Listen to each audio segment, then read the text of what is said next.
아내는 우리의 결혼 생활을 시험해보자며 2주간의 별거를 제안했다. 하지만 3일째 되는 날, 아내는 다른 남자와 함께 있는 사진을 소셜미디어에 올렸다. 그래서 나는 그녀가 눈치채기도 전에 이 게임을 끝내버렸다. 내 나이 32. 나는 27살 때 30살이었던 아내 김수진을 만났다.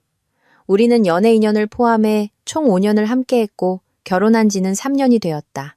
나는 산업건설 현장에서 일하는 특급 용접 기술자로 연봉은 1억 2천만 원 정도 된다. 아내는 서울 시내의 한 중견기업 안내 데스크에서 일하며 내 연봉의 절반쯤을 번다. 우리가 사는 집은 내 소유다. 결혼하기 2년 전 부모님께 물려받은 상속금으로 구입했고 내 단독 명의로 되어 있다. 내 수입이 아내의 2배 정도 되기 때문에 생활비는 대략 7대3 비율로 분담했다. 아내는 식료품비, 공과금, 집 수리비 일부를 냈지만 주택담보대출 이자는 항상 내 몫이었다. 결혼 후 첫 2년은 평범하고 안정적이었다. 설거지 당번을 정하고 보일러 온도를 두고 다투고 아직은 빠듯한 형편의 유럽 여행 계획을 세우는 그런 나날들이었다. 아내는 유럽에 가고 싶어 했고 나는 주택담보대출을 빨리 갚고 싶어 했다. 전형적인 신혼부부의 적응기였다. 이 집은 80년대에 지어진 단독주택으로 내가 직접 개조했다. 주말마다 직접 구청에서 허가를 받고 전기 배선과 배관 작업 대부분을 해냈다.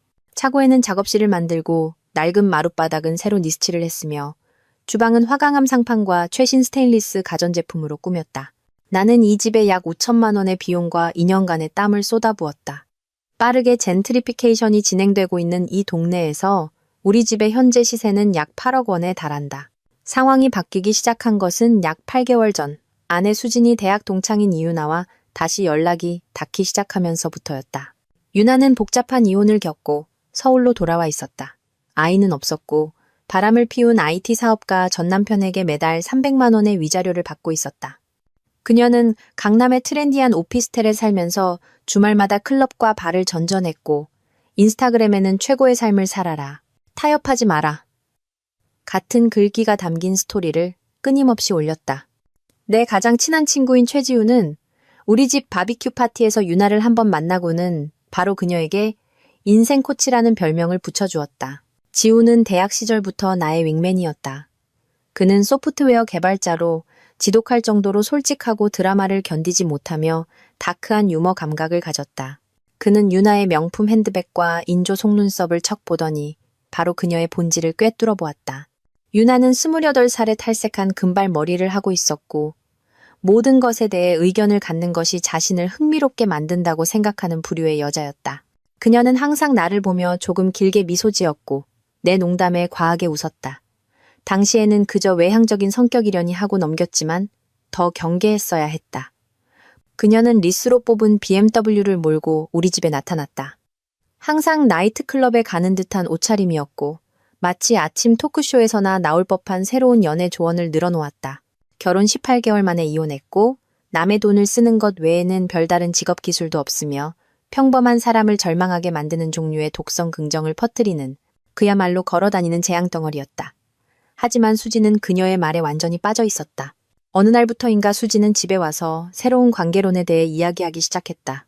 우리가 너무 편안해졌다는 둥, 결혼이 룸메이트처럼 느껴져서는 안 된다는 둥, 성공적인 부부는 서로에게 도전하며 불꽃을 살린다는 둥. 전부 유나가 그 주에 발견한 연애 팟캐스트에서 주워들은 쓰레기 같은 말들이었다. 싸움은 사소한 것에서 시작됐다. 왜 내가 즉흥적인 데이트를 계획하지 않느냐? 왜 항상 야근을 하느냐? 왜 파티에서 다른 남자들이 자기에게 말을 걸어도 질투하지 않느냐? 전형적인 만들어진 드라마였지만 당시에는 미처 깨닫지 못했다. 나는 그때 서울의 중심 업무 지구에 12층짜리 상업용 빌딩을 짓는 대규모 프로젝트를 맡고 있었다. 이미 예정보다 3개월이나 늦어졌고 예산은 2억 원을 초과한 상태였다. 이 분야에서는 경력을 좌우할 만큼 중요한 일이었다. 나는 프로젝트가 완전히 망가지는 것을 막기 위해 주 60시간, 때로는 토요일까지 일하고 있었다.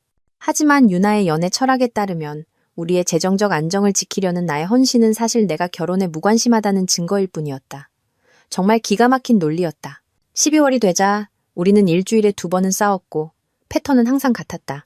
그녀가 사소한 문제를 걸고 넘어지면 그것은 인신공격으로 비화되었고 내가 그 히스테리에 동참하지 않으면 혼란스러워했다. 나는 문제를 해결하려 했지만 그녀는 내가 감정적으로 무디다고 비난했다. 크리스마스에는 트리 때문에 싸웠다. 나는 구조기술자들과 시청 감독관들을 상대하며 12시간을 일하고 녹초가 되어 집에 돌아왔다. 그런데 아내는 내가 그녀가 사온 트리를 보고 충분히 기뻐하지 않는다는 이유로 화를 냈다. 트리가 마음에 안 드는 게 아니라 충분히 기뻐하는 것처럼 보이지 않아서란다. 지훈이 상황을 완벽하게 요약했다. 그 이혼한 친구가 결혼은 리얼리티 TV쇼 같아야 한다고 하니까 네 아내가 일부러 문제를 만들어내는 거야. 나는 프로젝트 마감일 때문이기도 했지만 주로 집이 마치 지뢰밭을 걷는 것 같아서 더 늦게까지 일하기 시작했다. 그녀는 그것을 내가 결혼에 신경 쓰지 않는다는 증거로 받아들였다. 전형적인 진퇴양난, 캐치 22였다. 내가 깨닫지 못한 것은 유나가 아내의 머릿속에 연애 조언이라는 독을 주입하고 있을 뿐만 아니라 다른 선택지를 탐색하도록 적극적으로 부추기고 있었다는 사실이다. 결정적인 순간은 1월의 어느 목요일에 찾아왔다. 저녁 7시쯤 집에 도착했는데 그다지 늦은 시간도 아니었다. 수지는 온종일 무언가를 연습한 듯한 표정으로 우리 집 주방 식탁에 앉아 있었다. 그녀는 나 없이 이미 저녁을 먹은 상태였다. 새로운 일이었다. 우리는 평소 저녁 8시나 9시가 되더라도 서로를 기다렸다가 함께 식사했다. 나는 냉장고에서 남은 탕수육을 꺼내 앉았다. 탕수육은 차가웠지만 너무 배가 고파 신경 쓰지 않았다. 우리 관계에 대해, 우리가 어디로 가고 있는지에 대해 생각해봤어. 우리. 잠시 떨어져 지내는 게 좋을 것 같아. 그녀가 말했다. 나는 먹는 것을 멈췄다. 휴식기라고? 영원히 헤어지자는 게 아니라 그냥 한두 주 정도 떨어져서 서로 어떤 기분인지 보자는 거야. 우리가 왜 사랑에 빠졌는지 다시 기억하기 위해서. 나는 이 말이 어디서 나왔는지 정확히 알고 있었다. 유나가 몇 달 동안 그녀에게 주입한 말이었다. 그녀의 전 남편이 그녀가 떠나고 나서야 소중함을 깨달았다는 둥. 떨어져 있어야 애틋한 마음이 더 커진다는 둥. 사실 나는 이런 대화를 전에 들어본 적이 있었다. 내 친구 녀석이 2년 전에 똑같은 일을 겪었다. 그의 아내는 자기 자신을 찾기 위해 휴식기를 원했다. 그리고 그녀는 요가 강사의 침대에서 자기 자신을 아주 잘 찾았다. 그 친구는 재산의 절반과 매달 200만 원의 양육비를 날렸다. 별거 하자는 거야? 내가 물었다. 잠깐 동안만 우리가 결혼하지 않은 것처럼 지내보자는 거야. 서로를 그리워하는지, 당신이 우리 관계를 위해 정말로 싸울 의지가 있는지 보고 싶어. 드디어 본심이 드러났다. 이것은 공간을 갖는 것에 대한 이야기가 아니었다. 나를 그녀의 관심 앞에서 춤추게 만들고 나의 공황과 절망을 통해 내 사랑을 증명하게 하려는 속셈이었다. 나는 3년 된 아내가 연습한 대사와 엉망진창인 친구에게서 배운 조종수를 들고 앉아있는 모습을 보았다. 그 순간 내 안에 무언가가 차갑게 식어버렸다. 나는 논쟁하거나 애원하는 대신 그저 어깨를 으쓱했다. 알았어. 내가 말했다. 그녀는 눈을 깜박였다. 그래, 당신이 원한다면. 그녀의 얼굴에 실망감이 즉시 스쳐 지나갔다. 그녀는 내가 반대하고 애원하고 어떤 극적인 제스처를 취할 것이라고 기대했던 것이다. 대신 나는 마치 그녀가 집에 오는 길에 우유나 사오라고 부탁한 것처럼 고개를 끄덕이고는 남은 탕수육을 다시 먹기 시작했다. 그때 나는 우리 결혼이 아마도 끝났다는 것을 알았다. 휴식기 제한 때문이 아니라 내가 그것에 반대하지 않았다는 사실에 그녀가 실망했기 때문이었다. 그녀는 무언가를 고치기보다 드라마를 더 원했다. 그녀가 잠자리에 든 후 나는 바로 지훈에게 문자를 보냈다. 수진이가 결혼 휴식기를 갖자고 하네.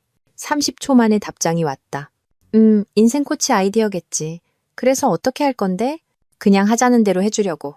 어떻게 되나 보게. 현명하네. 만들어진 관계 테스트만큼 사랑을 잘 표현하는 것도 없지. 알고 보니 지훈의 예상은 너무 낙관적이었다. 그날 밤 우리는 규칙을 정했다. 2주 동안 결혼하지 않은 것처럼 행동하기. 그녀는 유나의 집에서 지내기로 했다. 집안일이나 긴급 상황을 제외하고는 연락하지 않기. 14일 후에 다시 상황을 평가하기로 했다. 다음 날 아침 그녀는 여행 가방 2개를 쌌다. 대부분 회사 옷과 2주 동안 입을 평상복이었다. 나는 그녀가 혼다. 12개 짐 싣는 것을 도와주고 그녀가 떠나는 것을 지켜보았다. 집은 즉시 다르게 느껴졌다. 더 조용했지만 나쁜 의미는 아니었다. 나는 유해한 남성성에 대한 해설 없이 SPOTV를 볼 수 있었다. 내 식단 선택에 깊은 의미를 분석당하지 않고 저녁으로 시리얼을 먹을 수 있었다. 몇 달 만에 처음으로 내 집 거실에서 진정으로 쉴 수 있었다. 첫날 밤, 나는 라지 사이즈 피자를 시키고 콜라를 따서 액션 영화가 해로운 고정관념을 영속화한다는 설명을 듣지 않고 프레데터 3부작을 전부 보았다. 그야말로 영광스러운 시간이었다. 첫 주말에는 지훈이 우리가 대학 때부터 가던 태국 음식점에서 포장 음식을 사들고 왔다. 그는 노트북을 가져와서 우리는 다음 시즌 해외 축구 리그의 판타지 게임을 설정하며 3시간을 보냈다. 몇 달 동안은 생각할 겨를도 없었던 일이었다. 그래서 싱글 라이프는 어때? 그가 물었다. 꽤 좋은데 어제는 스포츠가 남성의 감정 억압의 증상이라는 설명을 듣지 않고 축구를 3시간이나 봤어. 지우는 팟타이를 먹다 거의 살해 들릴 뻔했다. 진짜 그런 말을 했어? 그 외에도 많지. 내가 국가대표 축구 경기에 관심을 갖는 것이 내 감정을 건강하게 처리하는 것을 방해하고 있단다. 그 주말 나는 몇 년 동안 하지 않았던 일을 했다. 공동통장, 예금, 우리 두 사람의 신용카드 내역, 그리고 내가 갚아주고 있던 그녀의 학자금 대출까지 우리의 재정 상태를 샅샅이 훑어보았다. 모든 공유 자산과 부채를 기록하기 시작했다. 공동 예금에는 약 4천만 원, 공동 통장에는 1,500만 원이 있었다.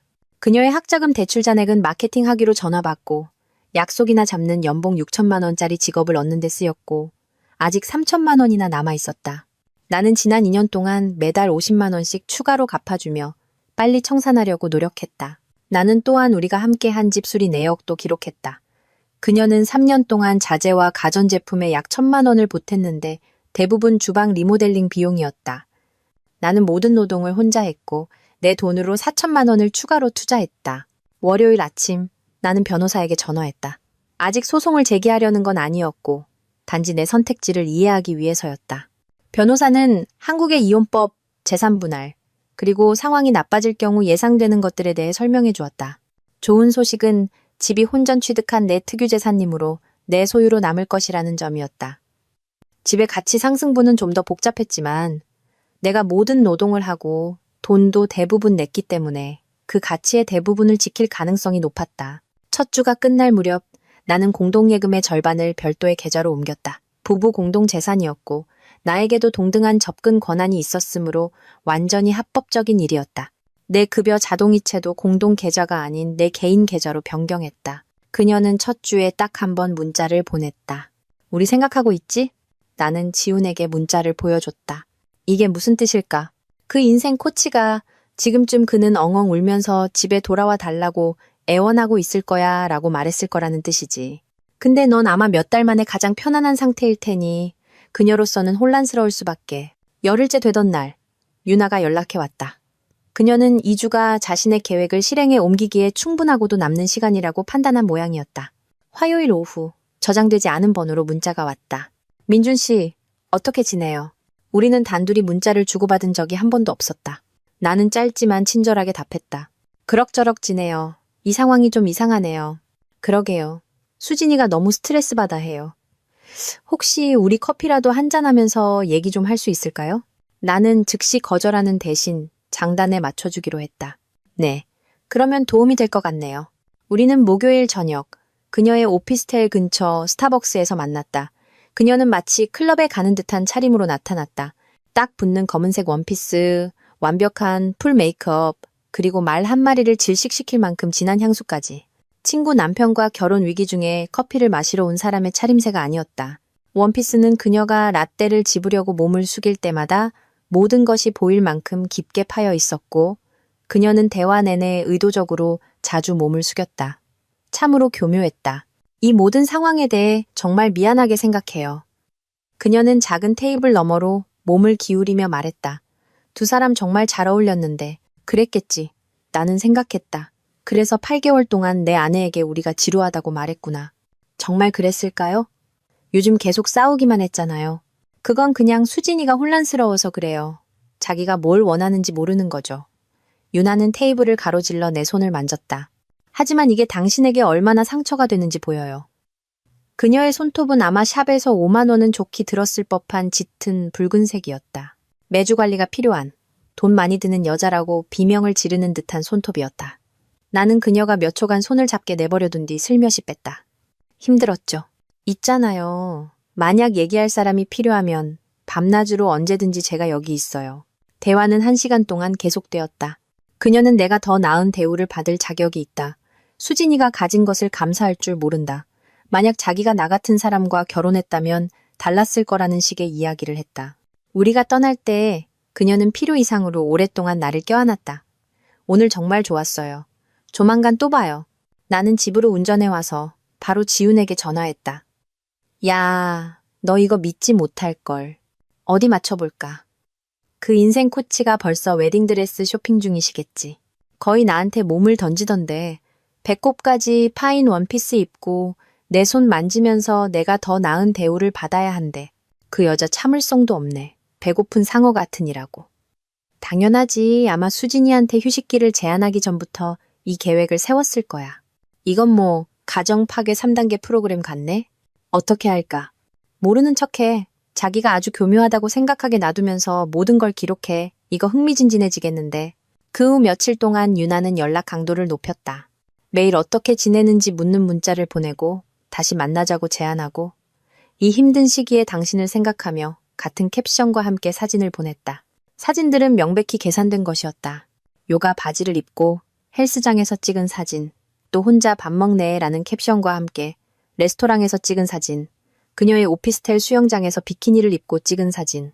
각각의 사진은 내가 패를 잘 쓰면 무엇을 얻을 수 있는지 상기시키기 위해 디자인된 것이었다. 지우는 그녀의 메시지를 보며 배꼽을 잡았다. 이것 봐. 당신이 얼마나 특별한 사람인지 알았으면 좋겠어요. 뭐냐? 무슨 연하장이냐? 다음엔 네 마음을 따라가라는 영감 넘치는 명언이라도 보내겠네. 나는 그녀가 계속 관심을 갖되 선을 넘지 않을 정도로만 답장하며 나 자신을 상처받기 쉽고 그녀의 관심에 호의적인 것처럼 보이게 만들었다. 그때 그녀가 결정적인 수를 던졌다. 금요일 저녁 문자. 할 말이 있는데 해야 할지 모르겠어요. 뭔데요? 만나서 얘기할 수 있을까요? 문자로 할 얘기가 아니에요. 우리는 같은 장소에서 만났다. 그녀는 초조해 보였고 누군가에게 전화가 오기를 기다리는 사람처럼 계속 휴대폰을 확인했다. 이런 말 하기 정말 미안한데 그래도 당신은 알아야 할 것 같아요. 그녀는 마치 엄청난 비보를 전하려는 듯 심호흡을 했다. 수진이 만나는 사람 있어요. 나는 얼굴에 적절한 수준의 충격을 드러냈다. 네. 이름은 강태우. 지난달에 무슨 업무 컨퍼런스에서 만났대요. 내가 둘이 같이 있는 걸 봤는데 순수한 관계가 아니에요. 유나에 따르면 강태우는 다른 지역에서 온 마케팅 이사였다. 30대 중반의 이혼남이고 BMW를 몰며 어떤 IT 회사에서 일한다고 했다. 아마 링크드인 프로필 사진으로 화이트보드를 가리키는 사진을 쓸 법한 그런 남자였다. 확실해요? 어젯밤에 둘이 저녁 먹는 거 봤어요. 아주 다정해 보이던데요. 그리고 제 오피스텔을 나갈 때 어디 간다고 거짓말을 하고 있어요. 유나는 손을 뻗어 내 손을 잡았다. 정말 미안해요. 이게 상처가 될 거라는 거 알지만 당신은 알아야 했어요. 메시지는 분명했다. 나에게는 두 가지 선택지가 있었다. 바람피운 아내를 위해 싸우거나 절대 이렇게 배신하지 않을 그녀의 충실한 친구로 업그레이드하거나 참으로 기막힌 우연이었다. 나는 상처받은 남편 연기를 완벽하게 해냈다. 수진이가 이럴 줄은 몰랐어요. 당신은 이런 대접을 받을 사람이 아니에요. 당신을 소중히 여기는 사람을 만나야죠. 그날 밤 집에 돌아와서 나는 몇 주 전에 했어야 할 일을 했다. 우리의 공유기기와 계정을 확인했다. 수진이는 집을 나갈 때 아이패드를 두고 갔는데 몇 달 전 내가 설정해줄 때 저장해둔 비밀번호 덕분에 그녀의 아이클라우드 계정에 여전히 로그인되어 있었다. 그녀의 문자 메시지는 모든 기기에 자동으로 동기화되었다. 내가 발견한 것은 강태우와 나눈 3주간의 대화였다. 처음에는 순수하게 시작했다. 업무 관련 가십, 브랜딩 색상을 결정하지 못하는 고객에 대한 불평등. 하지만 두 번째 주가 되자 개인적인 이야기로 변해 있었다. 우리 결혼에 대한 불평, 자신이 인정받지 못하는 느낌, 그와 이야기하면 사랑받는 기분이 어떤 것인지 다시 생각나게 한다는 내용이었다. 최근 메시지들은 노골적이었다. 만날 계획, 그들의 관계에 대한 논의, 그리고 내가 절대 보고 싶지 않았던 사진들. 타임스탬프를 보니 그녀는 휴식기 동안 심지어 나에게 우리 생각하고 있다는 문자를 보낸 직후에도 그와 문자를 주고받고 있었다. 나는 모든 것을 스크린샷으로 찍어내 개인 클라우드 저장소에 백업했다. 3주에 걸친 47개의 메시지, 수십 장의 사진, 그리고 참아들을 용기가 나지 않았던 여러 개의 음성 메시지까지. 그리고 온라인으로 공동신용카드 명세서를 확인했다. 지난주에 시내 곳곳의 비싼 레스토랑에서 3번의 저녁 식사, 라피네, 더 캐피탈 그릴처럼 내가 들어본 적도 없는 이름의 장소들이었다. 이틀 전에는 서울 시내 5성급 호텔에서 결제한 내역이 있었다. 1박에 35만 원. 모두 그녀가 유나에게는 마트에 간다거나 회사 친구들을 만난다고 말했던 날짜였다. 호텔 결제 내역은 결정적인 증거였다. 그녀는 나에게 기다려달라고 하면서 다른 남자와 바람 피우는 방값을 우리 공동 비자카드로 결제한 것이다. 마치 나를 무슨 보험처럼 생각한 것이다. 나는 지훈에게 전화했다. 찾았어. 다른 지역에서 온 놈이랑 바람 피우고 있었어. 설마 신용카드 영수증, 호텔 결제 내역, 3주간의 문자 메시지까지 전부 다 여기 있어. 젠장. 그러니까 그 여자가 내 아내한테 휴식기를 갖자고 꼬드겨서 바람 피우게 한 다음에 충실한 친구인 척 너한테 달려와서 그 정보를 알려줬다는 거네. 진짜 차원이 다른 조종술이다. 그 여자의 최종 목표가 뭐라고 생각해? 네가 수진이의 배신에 상처받고 자기의 충성심에 너무 감사해서 자기 팔에 바로 안길 거라고 장담하는 거지. 전형적인 리바운드 전략이야. 내 결혼을 파괴한 다음 자신을 업그레이드 버전으로 제시하는 거지. 그게 자기한테 어떤 결과를 가져올지 곧 알게 될 거야. 월요일 아침 일찍 변호사에게 전화했다. 불륜 증거가 있습니다. 문자 메시지, 호텔 결제 내역, 레스토랑 영수증까지요. 좋습니다. 사무실로 전부 가져오세요. 서류를 준비하겠습니다. 변호사는 1시간 동안 증거를 검토했다. 이런 이야기를 수천 번은 더 본 사람의 냉철한 전문가적 태도로 문자 메시지를 읽어 내려갔다. 문자 메시지는 결정적이고 금융기록이 시간 순서를 뒷받침하며 모든 것이 합법적으로 취득되었습니다. 이 증거가 있으면 집은 특유재산으로 지키고 공동재산의 60, 65%를 확보하며 배우자 부양 의무는 없을 것으로 보입니다. 그는 그녀가 부정행위를 저지른 순간 권리를 상실했다고 말했다. 모든 걸 준비하는데 얼마나 걸릴까요? 사흘만 주십시오. 빈틈없이 만들겠습니다. 그 사흘은 아마 내 인생에서 가장 이상한 날들이었을 것이다. 나는 아무 일도 없는 것처럼 출근했고 마침내 정상 궤도에 오르고 예산 내에서 진행되던 건설 프로젝트를 관리했다. 조용한 집으로 돌아와 포장 음식을 시켜 먹고 내 오락 취향을 비판하는 사람 없이 TV를 보았다. 그동안 나는 유나에게 상처받은 남편 연기를 계속했다.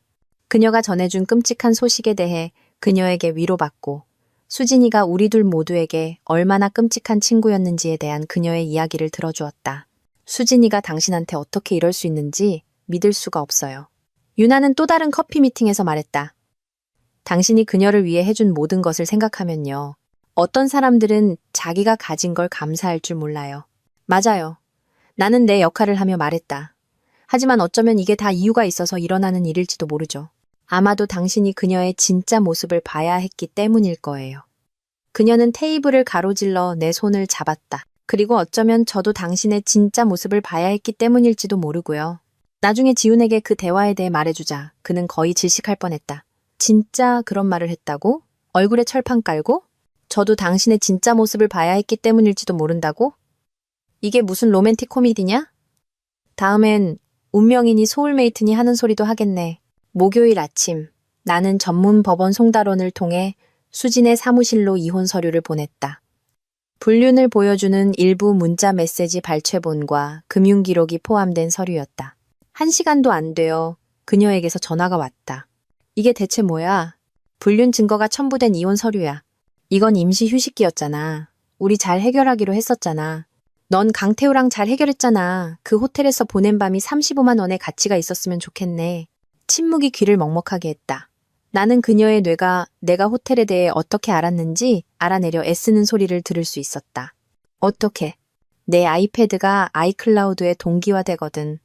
모든 문자, 모든 사진, 그놈이랑 짠 모든 계획, 3주치 증거 다 있어. 내 사적인 메시지를 뒤졌다고? 그녀는 몇 가지 다른 각도로 공격을 시도했다. 휴식기가 허락해준 것이었다. 혼란스러웠다. 이렇게까지 될 줄은 몰랐다. 아무 소용없었다. 이건 미친 짓이야. 그냥 문자만 한 거라고. 호텔 영수증은 다르게 말하던데. 레스토랑 영수증도 그렇고 또다시 긴 침묵. 이것 때문에 우리 결혼을 끝낼 순 없어. 내가 우리 결혼을 끝내는 게 아니야. 네가 강태호랑 바람 피우면서 나보고 무슨 보험처럼 기다리라고 했을 때 네가 끝낸 거지. 하지만 그녀의 다음 반응은 그녀의 진짜 본색을 보여주었다. 사과하거나 어떤 뉘우침도 보이는 대신 그녀는 완전히 폭주했다. 알아? 차라리 잘 됐어. 강태우는 나한테 정말 신경 써준다고. 퇴근하고 집에 와서 나한테 퉁명스럽게 굴기만 하는 게 아니라 날 좋은 데 데려가고 선물도 사주고 내가 특별하다고 느끼게 해준단 말이야. 우리 공동 신용카드로 말이지. 뭐가 어쨌든 적어도 그는 진짜 직업이라도 있잖아. 널 온통 더럽고 역겹게 만드는 그런 막노동이 아니라 거기 있었다. 3년간의 결혼 생활 끝에 그녀는 가면을 완전히 벗어던졌다. 갑자기 모든 것을 지불해주던 내 용접 기술이 그저 막노동이 되어버렸다. 그녀의 차를 사주고 휴가 비용을 대주고 학자금 대출을 갚아주던 바로 그 직업이 말이다. 전화나 받는 너보다 2배는 버는 막노동꾼이지. 이제 강태호 씨가 다른 지역에 있는 자기 회사에 더 좋은 자리 알아봐준다고 했어. 거긴 사람들이 야망이라도 있거든. 잘해봐. 강태우가 자기가 뭘 떠안게 되는 건지 알았으면 좋겠네. 그는 날 알아줘. 너랑은 다르다고. 남편 돈으로 호텔비 내주는 걸 알아주겠지. 참 로맨틱하네. 그녀는 내게 전화를 끊었다. 지우는 내가 그 대화에 대해 말해주자 죽으려고 했다. 진짜 용접을 막노동이라고 불렀다고? 3년 동안 자기 생활비 대준 바로 그 용접을? 이제 그 남자랑 다른 지역으로 이사갈 계획이라고? 그 여자 완전히 미쳤네. 이혼 절차는 4개월이 걸렸다. 수지는 모든 각도를 시도했다. 휴식기가 허락해준 것이었다. 감정적인 바람은 호텔 영수증이 나오기 전까지 육체적인 것이 아니었다. 그리고 그녀는 말실수를 했다. 자신은 혼란스러웠고 조종당했다. 아무것도 통하지 않았다. 그녀의 변호사는 여성 인권과 이혼 소송을 전문으로 하는 어떤 여자였지만 상관없었다. 증거는 증거고 한국의 법은 부정행위에 대해 명확했다. 하지만 수진의 진짜 본성은 소송 과정에서 드러났다. 어떤 뉘우침도 보이거나 공정하게 협상하려 하지 않고 그녀는 집을 포함한 모든 것의 절반을 요구했다. 그녀의 변호사가 부정행위가 재산분할에 영향을 미친다고 설명하자 그녀는 변호사 사무실에서 난동을 부려 일시적으로 건물 출입이 금지되기도 했다. 이 기간 동안 유나는 군사작전처럼 정밀하게 지지하는 친구 연기를 계속했다. 정기적으로 내 안부를 묻는 문자, 커피를 마시자고 제안, 이혼이 마무리되면 우리 관계를 다음 단계로 발전시킬 수 있다는 힌트까지. 그 여자는 감정 조종을 행위예술로 승화시켰다. 모든 문자는 배려심 있고 지지하는 것처럼 보이도록 세심하게 만들어졌지만 동시에 자신을 명백한 업그레이드 버전으로 포지셔닝하고 있었다. 그녀는 아마 대부분의 사람들이 이력서에 쏟는 시간보다 더 많은 시간을 메시지를 만드는 데 썼을 것이다. 죽은 결혼 생활 주의를 맴도는 독수리 같아. 지훈이 말했다. 아마 네가 공식적으로 싱글이 되는 날까지 카운트다운 달력이라도 가지고 있을걸. 나는 그녀가 계속 흥미를 갖도록 적당히 장단을 맞춰주었다. 커피를 2번 더 마셨다. 이혼 소송에 대해 그녀에게 위로받았다. 수진이가 우리 둘에게 얼마나 끔찍한 사람이었는지에 대한 그녀의 이야기를 들어주었다. 만남은 매번 같은 패턴을 따랐다. 그녀는 마치 뮤직비디오 오디션을 보는 듯한 옷차림으로 나타나 1시간 동안 자신이 얼마나 지지적인지에 대해 이야기한 다음 우리 미래에 대해 점점 더 노골적인 힌트를 던졌다. 너무 죄책감 들어. 한 만남에서 그녀가 말했다. 만약 내가 강태호에 대해 말하지 않았더라면 2사람이 잘 해결했을 수도 있었을 텐데. 그렇지. 만약 그녀가 애초에 부추겼을지도 모르는 불륜에 대해 말하지 않았더라면. 넌 옳은 일을 한 거야. 내가 말했다. 나는 진실을 알아야 했어. 난 그냥 네가 이런 일을 겪는 걸 보는 게 싫어. 넌 훨씬 더 좋은 대우를 받을 자격이 있어. 그녀는 테이블을 가로질러 내 손을 잡았다. 그리고 네가 준비가 되면, 이 모든 게 끝나면 네가 어떤 방식으로든 나를 필요로 할 때 내가 여기 있을 거라는 걸 알아줬으면 해. 그 메시지는 마치 그녀가 리바운드 관계 서비스, 24시간 연중무휴라고 적힌 명함을 건네준 것보다 더 명확할 수 없었다. 지우는 내가 그 말을 전하자 의자에서 거의 굴러떨어질 뻔했다. 진짜로 어떤 방식으로든 네가 필요로 할 때라고 말했다고? 뭐야, 무슨 풀서비스 위로상이야? 보증서라도 딸려오나? 최종 합의는 5월에 나왔다. 나는 집, 내 퇴직연금, 그리고 공동자산의 65%를 지켰다. 수진이는 자신의 차, 개인 소지품, 그리고 학자금 대출 빚을 가져갔다. 그녀가 유책 배우자였기 때문에 위자료 지급 의무는 없었다. 집만 해도 8억 원의 가치에서 주택담보대출 잔액 3억 원을 뺀 5억 원의 순자산이 있었다.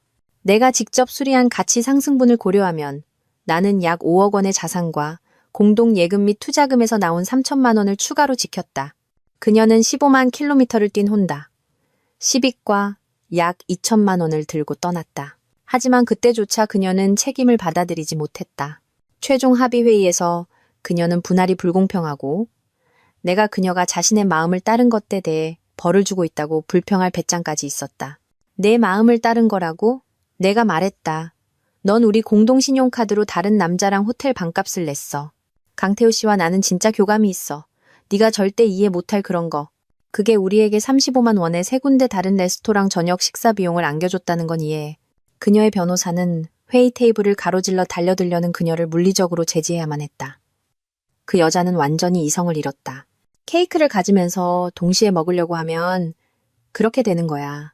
지훈이 말했다. 이혼이 최종 확정된 날, 유나는 나에게 청담동의 고급 레스토랑에서 축하하자고 초대했다. 그녀가 장소를 골랐는데 바로 라피네였다. 에피타이저가 4만 원이나 하고 웨이터들이 마치 당신이 그들의 진짜 직업인 연극을 방해하는 것처럼 대하는 그런 곳이었다. 내가 그 장소를 제안하자 그녀는 잠시 망설였다. 아마 내가 왜 갑자기 비싼 저녁을 먹고 싶어 하는지 의아해했을 것이다. 하지만 그녀의 야망이 본능을 이겼다. 그녀는 내 자동차 할부금보다 비쌀 것 같은 드레스를 입고 나타났다. 분명히 오늘 밤이 마침내 내 결혼을 파괴한 것에 대한 투자를 회수하는 밤이 될 것이라고 기대하는 모습이었다. 네가 모든 것을 처리한 방식이 정말 자랑스러워. 그녀는 현대 미술처럼 보이고 실망스러운 맛이 나는 에피타이저를 먹으며 말했다. 넌 그 모든 과정에서 정말 강했어. 좋은 지지가 있었지. 도울 수 있어서 기뻤어. 넌 진실을 알 자격이 있었으니까. 그녀는 내 손을 잡기 위해 테이블을 가로질렀다. 그리고 이제 우리 사이에 쌓여온 것에 대해 마침내 솔직해질 수 있어. 나는 테이블 건너편에 그녀를 보았다. 완벽하게 화장한 얼굴, 명품 드레스, 아마도 거울 앞에서 연습했을 포식자의 미소, 그리고 역겨움 외에는 아무것도 느껴지지 않았다. 유나 씨, 할 말이 있어요. 뭔데요? 당신이 내 결혼을 파괴했어요. 뭐라고요? 아니에요. 난 당신이 수진이의 진짜 모습을 보도록 도왔을 뿐이에요.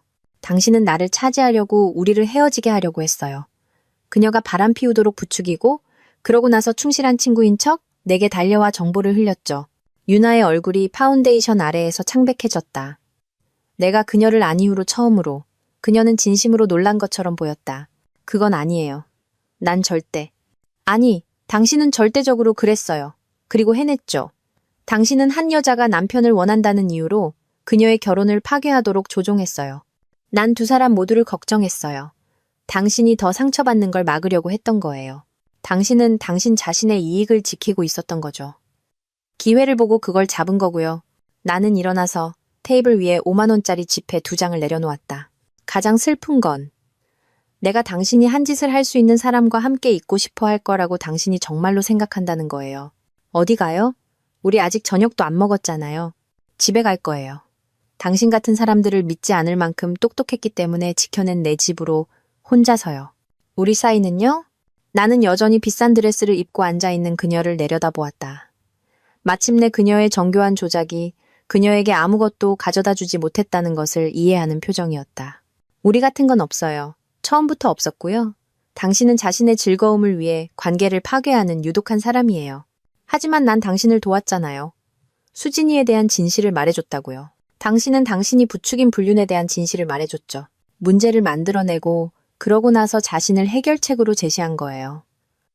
그건 도움이 아니라 마케팅 캠페인이 곁들여진 방해 공작이에요. 하지만 나는 아직 끝나지 않았다. 나에게는 마지막 카드가 한 장 남아 있었다. 1시간 전. 나는 수진에게 문자를 보냈다. 유나가 강태우에 대해 고백할 게 있대. 중요한 거고 네가 들어야 한다고 하네. 그녀는 즉시 미끼를 물었다. 저녁 식사를 시작한 지 10분 만에 그녀가 레스토랑 문을 열고 들어왔다. 이미 피를 찾아 헤매는 눈빛이었다. 저 여자가 여기 왜 있어요? 유나의 목소리가 한 옥타브 올라갔다. 두 분. 할 얘기가 많을 것 같네요. 전 이만 빠져드리죠. 나는 일어나서 출구 쪽으로 걸어갔지만 그 전에 지훈에게 전화를 걸었다. 야, 너 지금 당장 청담동 라피네 레스토랑으로 와야 해. 무슨 일인데? 인생 코치가 전 고객한테 실적 평가받게 생겼어. 내 등 뒤로 수진의 목소리가 높아지는 것을 들을 수 있었다. 네가 강태우랑 나를 엮었지. 그런 게 아니었어. 난 널 도우려고 한 거야. 나를 도와? 내 결혼을 망쳐놓고 내 남편을 훔치려고 했잖아. 주차장에 도착했을 때쯤 상황은 정말 흥미로워졌다. 레스토랑 창문을 통해 두 여자가 서서 격렬하게 손짓하는 것이 보였다. 다른 손님들은 쳐다보기 시작했고 쇼를 녹화하기 위해 휴대폰을 꺼내들었다. 지우는 진짜 구경거리가 시작될 때쯤 도착했다. 세상에 제대로 붙었네. 그가 트럭에서 내리며 말했다. 이거 유료 결제 콘텐츠보다 더 재밌는데. 수진의 목소리가 유리를 뚫고 선명하게 들렸다. 넌 몇 달 동안 이걸 계획했어. 그는 널 원하지도 않아.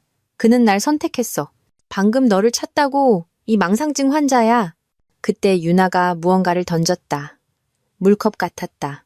그것은 수진 뒤의 벽에 부딪혀 산산조각 났고 수진은 유나의 명품 핸드백을 잡아채 내용물을 테이블 위에 쏟아부으며 응수했다. 오, 이거 재밌어지는데. 지우는 이미 112에 전화를 걸며 말했다. 여보세요, 경찰이죠. 청담동 라피네 레스토랑에서 소란이 일어났다고 신고하려고요. 창문을 통해 우리는 유나가 테이블을 가로질러 수진에게 달려드는 것을 보았다. 수진은 그녀의 머리채를 잡았다. 두 사람은 테이블 세팅의 절반과 함께 바닥으로 쓰러졌다. 접시가 바닥에 부딪히는 소리와 함께 다른 손님들은 테이블에서 황급히 피했다. 가서 도와줘야 하나? 내가 물었다. 돕는다고? 야, 이거 올해 최고의 구경거리야. 둘 다 받아야 할 벌을 제대로 받고 있잖아. 레스토랑 매니저가 나타나 그들을 떼어놓으려 했지만 유나는 그를 밀치고 다시 수진에게 달려들었다. 수진은 빵바구니로 보이는 것을 던져 유나의 얼굴 정중앙에 명중시키며 응수했다. 5분 후 경찰이 도착했을 때 두 여자는 바닥에 널브러져 머리는 헝클어지고 화장은 번진 채 레스토랑 직원들이 질서를 회복하려는 동안 서로에게 소리를 지르고 있었다. 다른 손님 몇몇은 휴대폰으로 촬영하고 있었다. 두 경찰관은 이런 상황을 전에도 겪어본 사람의 표정으로 서로를 쳐다보았다. 두 분, 업무방해 및 폭행 혐의로 현행범 체포합니다. 지훈과 나는 주차장에서 두 여자가 수갑이 채워지고 각기 다른 순찰차에 실려가면서도 창문을 통해 서로에게 계속 소리를 지르는 것을 지켜보았다. 그들은 유치장에서 하룻밤을 보냈다. 아무래도 공공장소에서 소리 지르고 식기를 던지는 것은 여자들 싸움의 범주에 포함되지 않는 모양이었다. 저건 정말 아름다웠어. 지훈이 말했다. 다음 날 아침 유치장에서 전화한 수진에게서 연락이 왔다. 이거 다 너 때문이야. 그녀는 대뜸 말했다. 네가 유나랑 싸운 게 어떻게 내 탓이야? 네가 우리를 함정에 빠뜨렸잖아. 네가 이 모든 걸 계획했어. 나는 그녀가 우리 결혼의 한 짓에 대한 진실을 말했을 뿐이야. 그 후에 너희 둘이 한 짓은 전적으로 너희 선택이었지. 너 때문에 우리 둘 다 체포됐잖아. 너희 둘 다 공공 레스토랑에서 격투기를 벌이기로 해서 체포된 거지. 그건 너희 탓이야.